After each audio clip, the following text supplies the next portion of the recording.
मसूरी के माल रोड पर एसडीएम शैलेंद्र सिंह नेगी के नेतृत्व में स्थानीय प्रशासन ने अतिक्रमण के खिलाफ अभियान चलाया। इस दौरान टीम को पटरी व्यवसाय से जुड़े लोगों के विरोध का भी सामना करना पड़ा। प्रशासन ने माल रोड पर पटरी घेरने वालों को कार्रवाई की चेतावनी दी है। अभियान के दौरान पालिका सभासद और एसडीएम के बीच तीखी नोकझोंक भी हुई है। एसडीएम के नेतृत्व में पालिका प्रशासन पुलिस ने संयुक्त रूप से अतिक्रमण के खिलाफ अभियान चलाते हुए लोगों का सामान जब्त कर लिया। माल रोड समेत गांधी चौक और मोतीलाल नेहरू मार्ग से अतिक्रमण हटाया गया।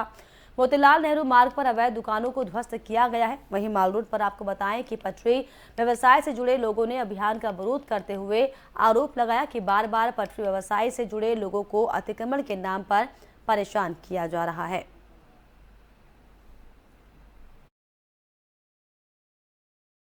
मॉल रोड और जो अपर मॉल रोड है प्लस ये पिक्चर पैलेस है, कुलड़ी है, ये जो कि मेन मसूरी का एक कोर एरिया है और इसका मतलब एक तरीके से एक ब्यूटी है यहाँ की। हर कोई आदमी जो बाहर का आदमी है मसूरी आता है तो मॉल रोड के लिए आता है। पिक्चर पैलेस, लाइब्रेरी, कुलड़ी यहाँ की एक शान है यहाँ की। और यहाँ पर जो है इस तरीके से इंक्रोचमेंट हो रखा है। रेडी ठेली सब इस तरीके से कपड़े बेच रहे हैं, ये गलत है। ये गरीबी की आड़ में ऐसा नहीं कर सकते हैं कि हम जो है गरीब हैं ये हैं। आप जो है उचित स्थान पर जाइए। और कुछ ऐसा भी संज्ञान में आया है कि जो दुकानदार हैं, जो परमानेंट वो हैं, उन्होंने ही बाहर स्पेस दे रखा है। तो ये बहुत गलत है, ये हतोत्साहित होना चाहिए और आम जनता को भी, मसूरी के लोगों को भी आगे आना चाहिए। मसूरी को बचाना है तो इस तरीके से ये चीज़ें दूर होनी चाहिए। बड़े अतिक्रमण हैं वो भी स्टेप वाइज होगा। अभी तो जो मुख्य सड़कें हैं, सड़कों में चलना दूभर हो गया है। सुनील जी, मैं बताना चाहूँगी आपको कि अतिक्रमण की ड्राइव आज से नहीं, पिछले 3 वर्षों से तो मैं ये खेल देखती हुई आ रही हूँ। एसडीएम आपको पता ही है कि अधिकारियों के ट्रांसफ़र होते हैं, एक जाते हैं दूसरे आ जाते हैं, तो हम सम्मान करते हैं उनकी कार्यवाही का, लेकिन निष्पक्ष अगर कार्यवाही होती है तो हम सम्मान करते हैं।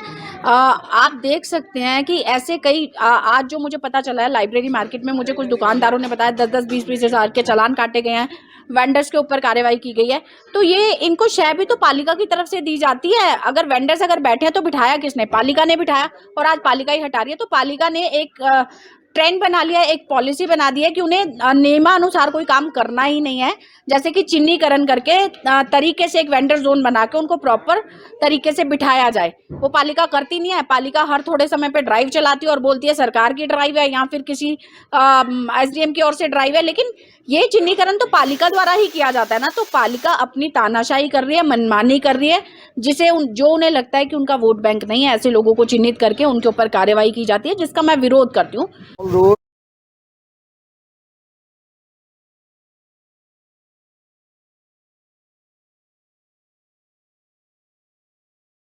हरबटपुर में दिव्यांगजन कार्यक्रम का आयोजन किया गया, जिसमें त्रिपुरा लोकसभा सांसद केंद्रीय मंत्री प्रतिभा भौमिक ने दिव्यांगजनों के इस कार्यक्रम में हिस्सा लिया है। इसी के साथ केंद्रीय मंत्री ने दिव्यांगजन की भवन की भी और दिव्यांगजनों से जुड़ी जानकारियां ली है। कार्यक्रम में केंद्रीय मंत्री ने दिव्यांगजनों को उनसे जुड़े सामान वितरित किए।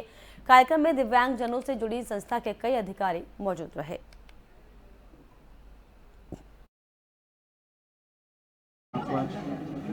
मैंने मंत्री बनने के बाद फर्स्ट आई हूँ। देवभूमि में आने का सबका एक सपना रहता है।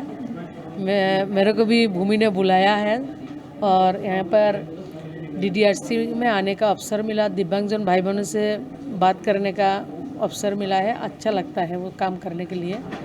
जब आते हैं ना तो अच्छा लगता है। तो आगे चल के और भी अच्छा हम काम करें, डीडीआरसी हमारी तरफ से भी और अच्छा बने, उसके लिए हम प्रयास रहते हैं। और जितने लोग सक्षम हो, हमारी दिव्यांगजन भाई बहन हो, उसका सोसाइटी हो, जितने समाज के लोग हैं, सब मिलके, क्योंकि माननीय प्रधानमंत्री जी सब हर वक्त एक चीज़ को रखते हैं सबके सामने, जन भागीदारी। हम सबका साथ, सबका विकास, सबका विश्वास को अर्जन करते, सबका प्रयास से, आप जो पत्रकार भाई बंधु है, सबका प्रयास से हमारा दिव्यांगजन भाई बहन को अच्छा फैसिलिटी हम दे सकते हैं, अच्छा सेवा दे सकते हैं, उसके लिए प्रयास रहते हैं हम लोग। दिव्यांगजनों को क्या हौसला दिया आपने कुछ? देखिए, प्रतिभा भौमिक जी आज हमारी मुख्य अतिथि थी और वो विशेषकर यही देखने आई थी कि यहाँ पर किस प्रकार से जिला दिव्यांग पुनर्वास केंद्र दिव्यांगजनों को सेवाएं दे रहा है। दरअसल पूरे ज़िले में दिव्यांगजनों के विशेष व्यवस्था डीडीआरसी के द्वारा की जाती है।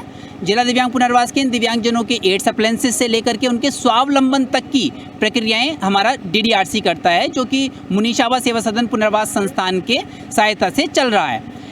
इस तरीके से अन्य और संस्थाओं का भी सहयोग से समस्त जनपद में ये सेवाएं दी जा रही हैं।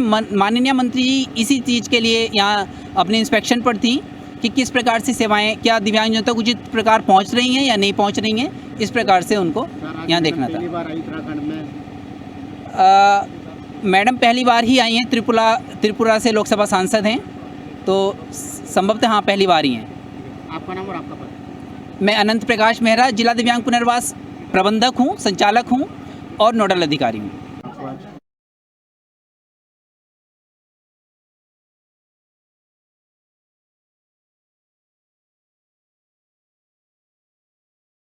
उत्तराखंड में औद्योगिक स्कीम लॉन्च करने से पहले सरकार सुझाव लेगी। वहीं उद्योग और एमएसएमई सेक्टर में नई स्कीम लॉन्च करने से पहले आम लोगों और निवेशकों से राय ली जाएगी। मुख्य सचिव डॉक्टर एस संधू ने अधिकारियों को इस संबंध में निर्देश दिए हैं। उन्होंने कहा कि मुख्यमंत्री स्वरोजगार योजना सहित अन्य योजनाओं के संबंध में फील्ड स्तर पर फीडबैक जरूर लिया जाए ताकि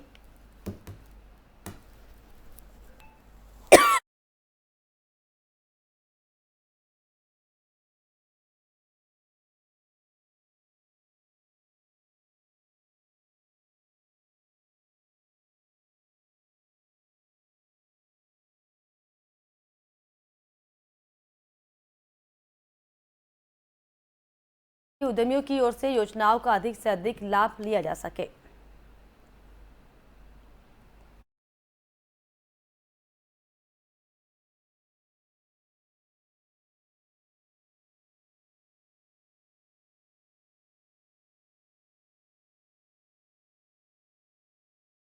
अल्मोड़ा हवालबाग विकासखंड के आईआईटी खूंट धामस में मंगलवार को तहसील दिवस का आयोजन किया गया। इस दौरान विभिन्न विभागों से संबंधित कुल 3 शिकायतें दर्ज की गई। एडीएम सीएस मरतोलिया ने शिकायतों के निराकरण के आदेश संबंधित अधिकारी को दिए। इस दौरान समाज कल्याण विभाग की ओर से काम की 6 मशीनें, 6 लाठी, 1 व्हील चेयर, 1 कमर की बेल्ट, 1 वॉकर लाभार्थियों को प्रदान किए गए। वहीं 6 वृद्धावस्था, 3 दिव्यांग, 1 किसान, 1 विधवा पेंशन के फॉर्म जमा किए गए।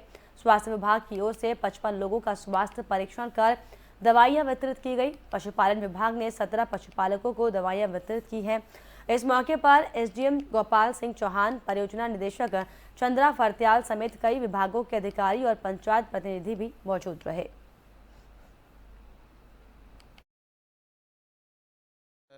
जनपद की किसी तहसील को में दूरस्थ जगह पर एक शिविर का आयोजन किया जाता है, वो मेरे अध्यक्षता में होती है। और जो 3rd तहसील दिवस को जिलाधिकारी महोदय की अध्यक्षता में वहाँ पे शिविर का आयोजन किया जाता है और जन समस्याओं का सुनवाई और निस्तारण की कार्रवाई की जाती है।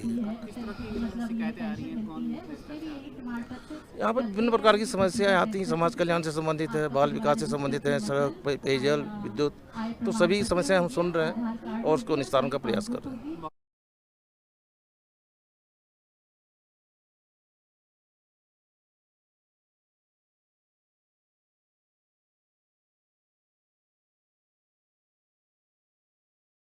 और इसी के साथ इस बुलेटिन में फिलहाल इतना ही। देश और दुनिया के तमाम खबरों के लिए आप देखते रहिए एफएम न्यूज़। नमस्कार।